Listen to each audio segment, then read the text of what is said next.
Hello, Rabbi Manis Friedman. Thank God it's Tuesday, a good year.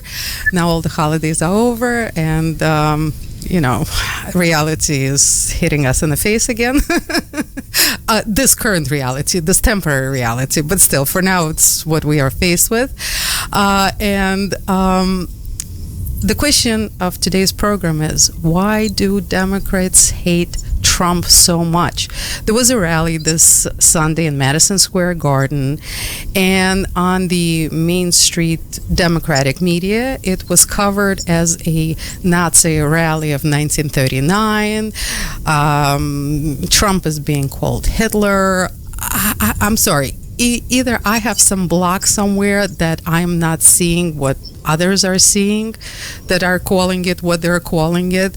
In my circles, people don't really see it this way. So my question is, first of all, why such hatred towards him? What do you think? And of course, the deeper question is, what is hatred? Where does it come from? We talk about love a lot, but I think it's pretty important to talk about hate as well, so we just understand how it comes up, how it comes about. So these are the questions for today's program. Interesting. Yeah, so there is hate that is legitimate. If you don't hate evil, then you're evil. If you don't hate what is wrong, then you're wrong. But then there is hate, more common, that is really fear. We hate what we're afraid of, even if it's better than us. So the issue is not right and wrong, good and bad. The issue is scared. When you're afraid, you hate what you're afraid of. So behind the hate, there's really fear. And now you're going to ask me, so what is fear? We don't talk about that much either. True. Fear is the conscience, knowing that there is something embarrassing about you, creates a fear of exposure, the fear of being found out. So behind the anger, behind the hatred, there is fear, and behind the fear there is shame. Shame is the original negative, painful, hateful emotion. And we find this in the Torah right at the beginning of history. What is the first negative emotion that a human being experienced? Shame. It is the mother of all negative experiences. Because of shame, we have fear, and because of fear, we have hate. So, the real fear is the fear of exposure. And that's why they say that people are more afraid of speaking in public than of dying. Dying is not our biggest fear. People would rather die than be embarrassed. Like the expression, when you're very embarrassed and shamed, you wish the earth would swallow you up. Or as one comedian said, speaking in public is more frightening than death, which means that if you're at a funeral, you would rather be in the casket than giving the speech. Fear comes from shame. So shame is the beginning of all hurtful, unacceptable human characteristics. And that's why a person with no guilt is so enviable. Everybody is envious of children because they're innocent. They have no fear of exposure. What are you going to expose? That I wet my diaper? They have no shame. They have no fear. And therefore they have no hate. And we're jealous. A person who grows up with that childlike quality is the most popular, the most admired, the most desirable human being.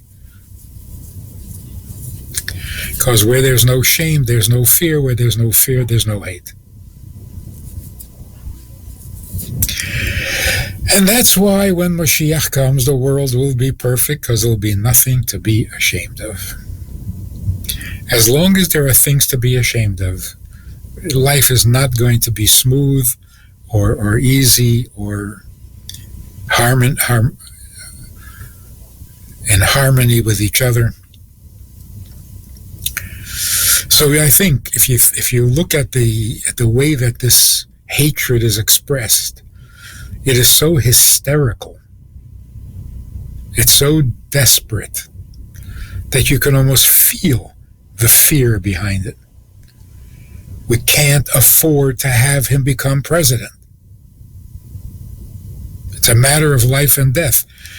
To us, he will be a Hitler. He will wipe us out. Hitler actually means someone who thinks you're inferior and doesn't tolerate your mistakes, your inferiority. That's what they're afraid of. The shame of exposure. Which is kind of interesting. Like, you know, I don't think Trump is the answer to all our problems. That would be idolatry. Not worshiping a human being and putting all our hopes in human being. But it's interesting that he never actually, while he was president, he never actually prosecuted anybody. He kept saying she should go to jail, she deserves to go to jail, they should all be in jail, so put him in jail. Not because he couldn't. In his thinking, exposure is more of a punishment than jail. And it's true. Exposure is more of a punishment than death. So what he wants to do is expose the ugliness. That's all. Which he's right. You don't have to kill it, you have to expose it.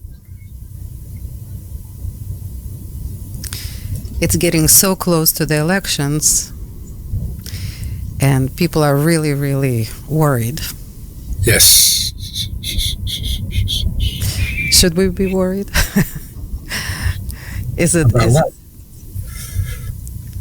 About what will be? Because of course everybody are putting a lot right now. I think we should be worried for him.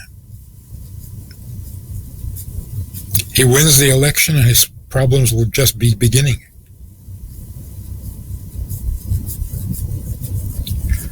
So I wish him the best, but I'm hoping that he has a plan, that he knows what he's in for, that he has some way of protecting himself.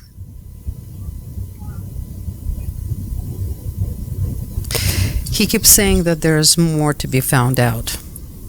He keeps saying that there's secrets that are going to be let out somewhere down the line. And we all know that politics is corrupted. We just don't have any idea of how bad corruption can get. We have years and years and years of accumulated corruption in Washington, in any government. To expose it all would be horrifying. Yeah. Rabbi Friedman, I have to speak personally, but I'm sure I speak on behalf of a lot of people who have just had a really good break from this reality. For 3 days, 3 times in a row, we were able to turn this off and concentrate on spiritual, on holy, and on good. And it seems, and I speak to a lot of people who have observed the Jewish holidays, who are making a comeback from the Jewish holidays right now, everybody's having a very hard time this year. Very hard time, physically and emotionally. Do you know what this means? Or better yet, do you have advice of how to handle this better? Aside from the emotional stuff, I don't see any change.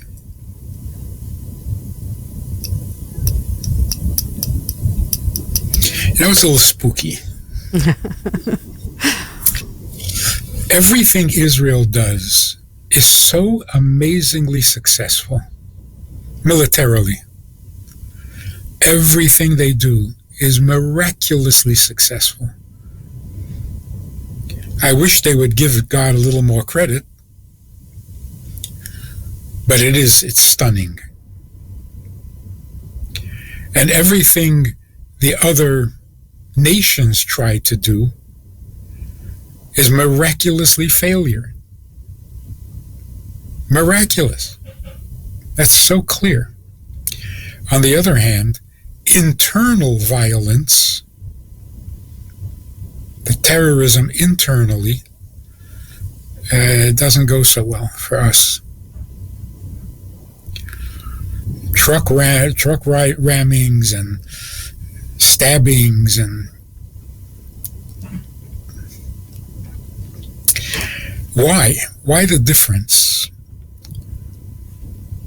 My only theory is whatever Israel is doing militarily is exactly what they should be doing according to Torah. In fact, they should be doing more. But internally, the people who are committing these crimes should not be there. They shouldn't be there. Those who are not accepting the sovereignty of the Jewish state should not be in the Jewish state. And if they are, there's going to be problems.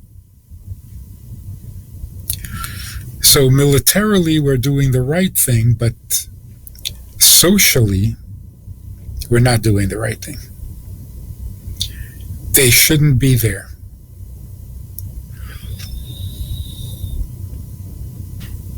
They should not be living in Israel. Rabbi Friedman, but how can this be fixed? They shouldn't be there. Just take them and throw them out? Who is up for the job? Any Jew with a little self-confidence and pride. Are we still afraid of what the world is going to say? Do we still take what the world says seriously? How long are we going to do this? It's so absurd. Oh, if we throw them out, then they're going to hate us. Then they'll have a reason to hate us. They don't need a reason, and we don't care whether they hate us or love us. We got to live and do what is right for our own people. That's a sovereign state. Why don't we have the conviction, the confidence to be able to do what's best for us? Now, without being immoral. It's not immoral to take care of yourself. It's certainly not immoral for a government to protect its people. So I think we've talked about this before. The Israeli army is called the Israeli Defense Force. Is that really what an army is? To defend? That sounds so apologetic. It sounds so defensive. Why aren't you just an army? Why are you a defense force? Because we need an excuse to defend ourselves. No, we don't. If someone threatens you, that's an excuse enough to destroy them. You don't live with a threat. You destroy what threatens you. That's simple.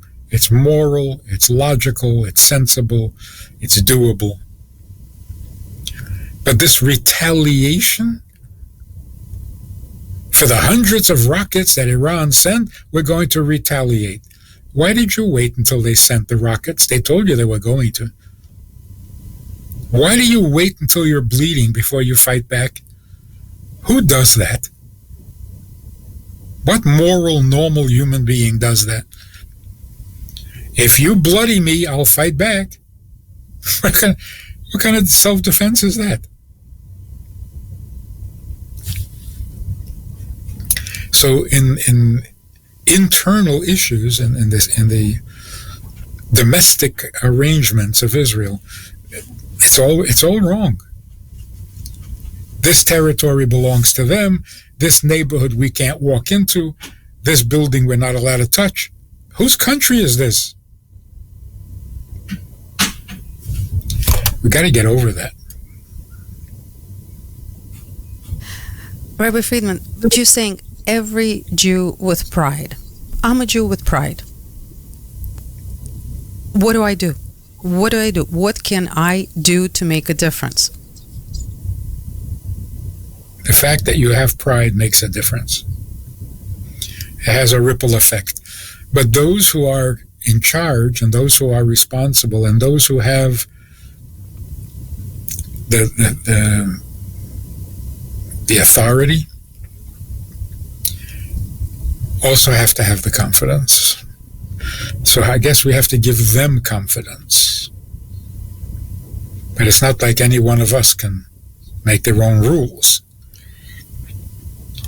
So the leaders need to have more confidence, which is kind of a contradiction, right? They are the leaders and they're lacking confidence. Yeah, but that's true. GEM has put a phenomenal video together summarizing pretty much everything you've been saying all along about the Rabbi's teachings on how to protect Israel. They compiled a wonderful, wonderful 18-minute video. I believe Rabbi Shmotkin was the one who has put this together. And it's amazing. It needs to be out there. People need to study it. And also, people need to understand that the answer is not in politics. But there's a lot that we can do from America politically. And it's happening right now. And there is such a thing as World Zionist Congress. And every 5 years, they have an election. And that election is coming up. And every voice in America can create a delegate who fights for the right to protect the land of Israel, to be a part of decision making in Israel. This is what people don't know, and they're not getting involved. And I'm trying very hard right now to get that message out there, because it truly is the answer for the proud Jews who want to get involved. And I'll take this opportunity to let people know that if you're interested of getting involved, please email info@rusa.fm, info@rusa.fm, and I will let you know how we from America can participate and make a difference, and actually with our voices here help our leaders there, the right kind of leaders who would do the right thing. So I'm sorry I took this opportunity to give this show. Talk about it. Yeah.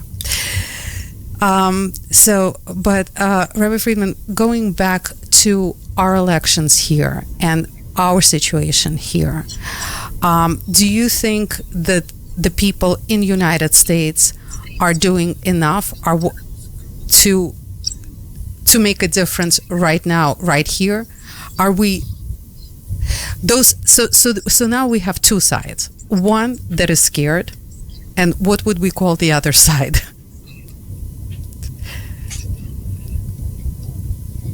You're talking about Trump himself or the Republican Party? Probably everyone who supports Trump in this election. How can we categorize that side? Hopeful, not scared, optimistic.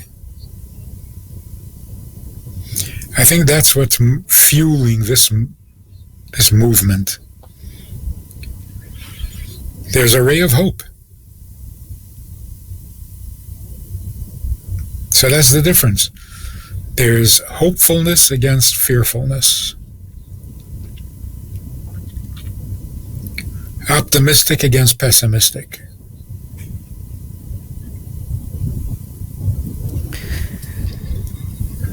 Interesting times. Oh yeah. Oh yeah. But there's so many good things developing. Radically good things. I just saw a clip from Australia where there was this conversation about feminism. And this woman was describing the devastation that feminism has caused to women. Women are much less happy today than they ever were. We knew this, but nobody would believe it. But it is so widespread that the average person in the street knows. Women are miserable.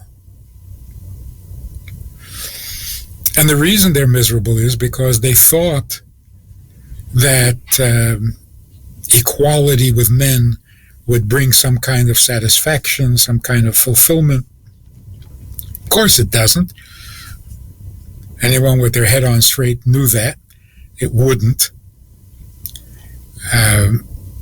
But what happened was, and a number of things that she mentions, which is kind of refreshing to hear.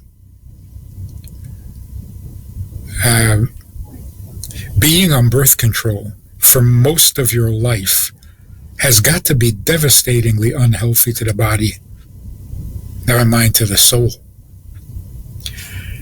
And girls are on birth control from the time they're teenagers, because it's used as a remedy for PMS, for mood swings, for every little thing. They prescribe birth control pills, hormones. It's got to be devastating to the body. But also what it does, which was an interesting insight, women who are focused on careers don't want to marry strong men.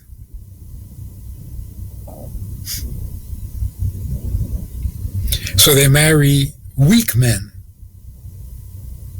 with whom they are totally miserable. The men, of course, are devastated, emasculated. The whole society has become toxic. The whole thing is just wrong. And so there's a lot of confusion. What is a man? What is a woman? Who can get pregnant? Who can't get pregnant? Have an operation? It's so devastating. And a lot of the blame can be on feminism. You told women not to be women, and as a result, they're miserable. Men can't be men because women are not women. The whole society has become dangerously threatened with extinction. It was a very fascinating conversation, and it was really, really nice to hear that you can actually say this now. You can say anything now. including the truth. That's good news. You can say the truth. You can say the truth about anti-Semitism. We should do it more. We can say the truth about politics. We can say the truth about religion. The world is an open field. You can even tell the truth. When was the last time that happened? Rabbi Friedman, that is definitely good news, but unfortunately, the more truth we tell, the more we realize how fooled we were, how we as a society accepted so many things that have been absolutely destructive. And okay, so now we're sitting in a pile of doo-doo with our with You're not allowed to say that. Yeah, I'm sorry, that was a blip, I guess. Yeah, so we're sitting in that with our eyes wide open, and the question is, and what now? How long are we going to be sitting like this? Or what can we do to clean up? Or what can we do? Maybe there's something else that we should know about our actions right now. Well, going back to what we spoke about last time, this new development that people are not interested in faith, they're interested in serving. There's the real solution. Okay, we made mistakes. We've been blind. We've been misled. When we find out the truth, we are no longer blind. We are no longer misled. We now have all the right beliefs. And that's not even good enough. We want a way to serve. We want a lifestyle based on truth, not just know the truth. A lifestyle based on truth is the life of Torah. The life of serving God instead of serving ourselves. That's where the whole problem began. It began with the Enlightenment, which basically said, stop thinking about God, start thinking about yourself. And it's been downhill ever since. We've reached a point where you can't get any worse. Narcissism is the end of the road. And we've reached narcissistic state of existence. So there's no way to go but up, and up means it's not about me, it's not about us, it's about the Creator. And again, that powerful consideration. If the world ended tomorrow, who would care? Would it even be a disaster? Would it be a tragedy? The world ends, it's all over. Who cares? Only God cares. So he's the only one invested in this whole mishigas, right? The right thing to do and the normal thing to do is to ask him, what do you see in this world that makes it so important to you? Then we'll serve. And when we serve, we are healthy, we are strong, we are confident, we are in harmony, we are at peace. And mostly, God gets what he wants. It's amazing that there's realistically just one simple answer. And just and like... it always... So just like the truth is catching on, hopefully the answer is catching on as well. So I guess our job is just to keep on repeating it, and hopefully that'll get to as many people as possible. And Rabbi Friedman, we can't be more grateful to you for doing that all the time and not getting tired of it and not giving up on those who are still not getting it.